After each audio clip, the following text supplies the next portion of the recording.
Chronic illness doesn't just change your health, it changes who feels entitled to your personal information.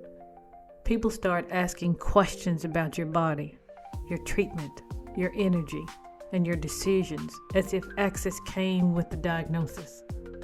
What once felt private can start to feel exposed. That loss of privacy carries real weight. It shows up in conversations you didn't ask for, advice you didn't request, and explanations you feel pressured to give. It follows you into doctor visits, family gatherings, workplaces, and even casual interactions. Over time, it can feel like your life slowly became public property without your consent. This isn't a personal failure, and it's not oversensitivity. It's a shared experience across the chronic illness community.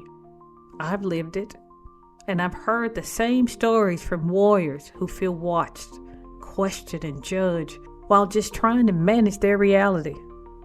Hey warriors, I'm Gwen, your host.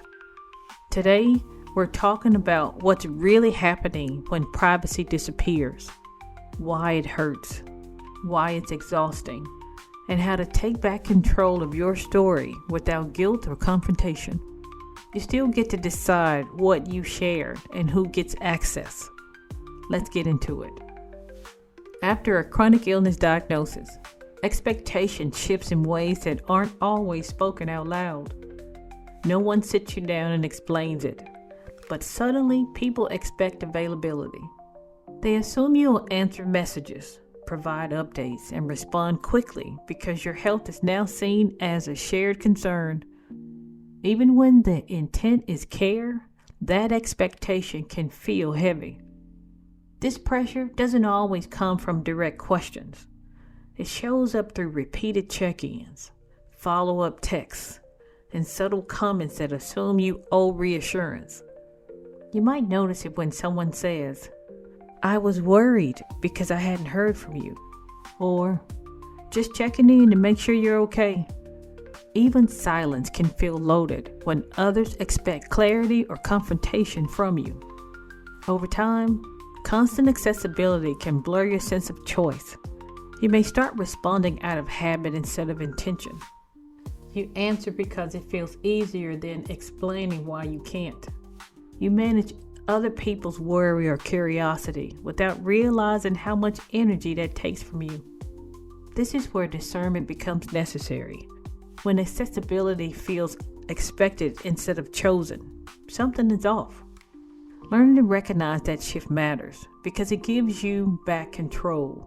Once you notice it, you can decide which conversation deserves your energy and which ones don't, without guilt or explanation. Not every question deserves an answer, and not every conversation deserves your energy. One of the hardest lessons after chronic illness is learning discernment. You start noticing when interactions leave you drained and which one feels supported, even when the questions sound familiar on the surface. Discernment asks you to slow down instead of reacting automatically. Before you answer, you pause. You check in with yourself.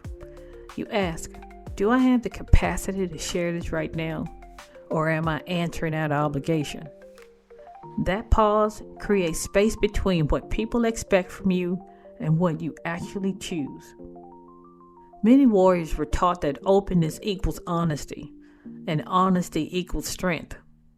That belief can quietly push you to overshare, even when it costs you peace. True strength doesn't come from saying everything.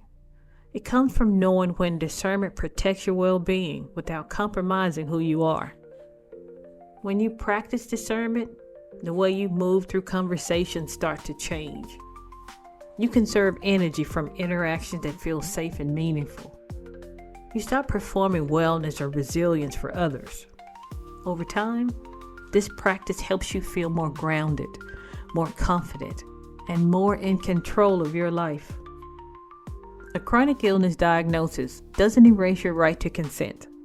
Even when people care about you, they don't automatically gain access to your medical details, your emotional state, or your daily decisions. Consent still matters, even when questions sound polite or concerns feel genuine. Many warriors struggle to recognize when consent is missing because no one announces that they are crossing a line. The pressure shows up quietly. It shows up in repeated questions, expectations for updates, or assumptions that availability equals permission. These moments don't always feel aggressive, but they still take something from you. Reestablishing consent begins with internal clarity.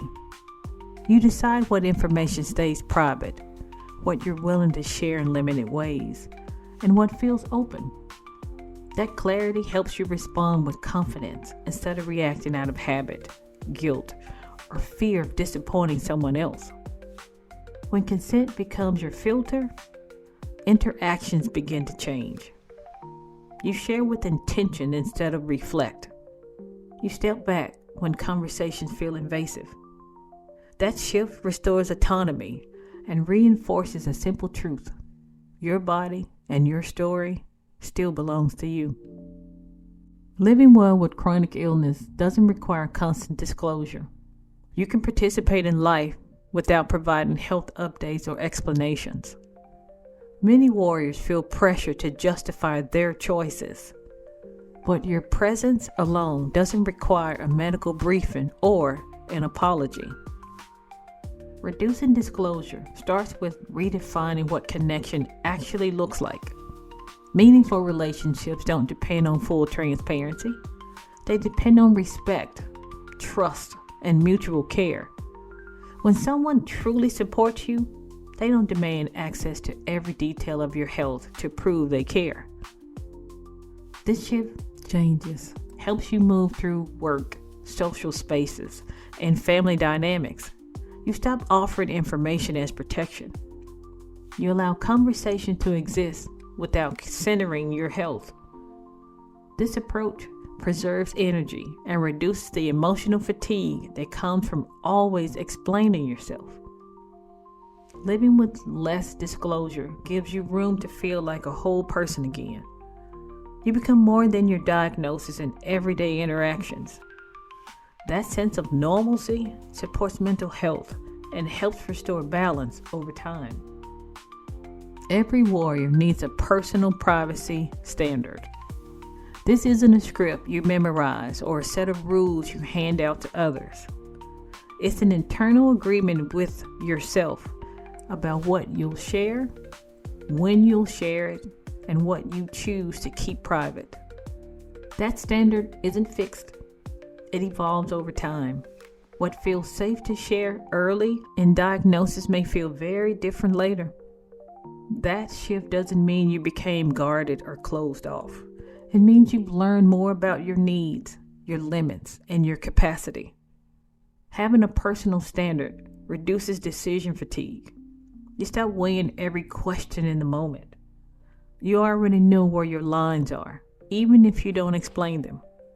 That clarity helps your responses feel calmer, steadier, and more consistent. When you honor your own standard, confidence grows. You stop second-guessing yourself after conversations. You trust that your choices align with your well-being. That trust becomes a steady anchor in a world that often feels intrusive. And now, a word from our sponsor. This episode is brought to you by Empowerment and Illness Store, created for chronic illness warriors who want clarity, organization, and control over their care. Every tool exists to reduce overwhelm and protect your voice. Our digital tools include My Voice Ally and My Flarecast. My Voice Ally helps you organize your thoughts, symptoms, and concerns so you can communicate clearly with providers without feeling rushed or dismissed. My Flarecast supports symptom tracking and pattern awareness, helping you understand your body and prepare before flares take over. For warriors who prefer something tangible, we offer the Paper Trail, our medical binder designed to keep records, labs, notes, and timelines in one place. Having your information organized helps reduce stress, limits repeated explanations, and protect your privacy during appointments. The Empowerment and Illness Store also offers guided tools for reflection and growth, including Empowered from the Start, a workbook for newly diagnosed warriors, and the journals like The Quiet Power Within and Getting to Know My New Normal. These resources give you space to process, reflect, and rebuild trust in yourself on your own terms. Be prepared. Don't panic. And now, back to the show.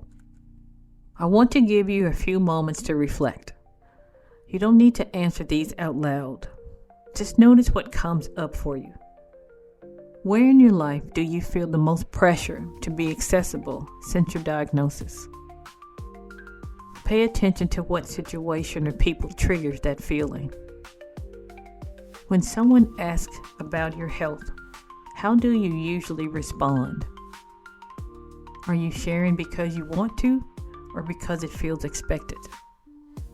What information about your health feels safe to share, and what feels draining when it comes up?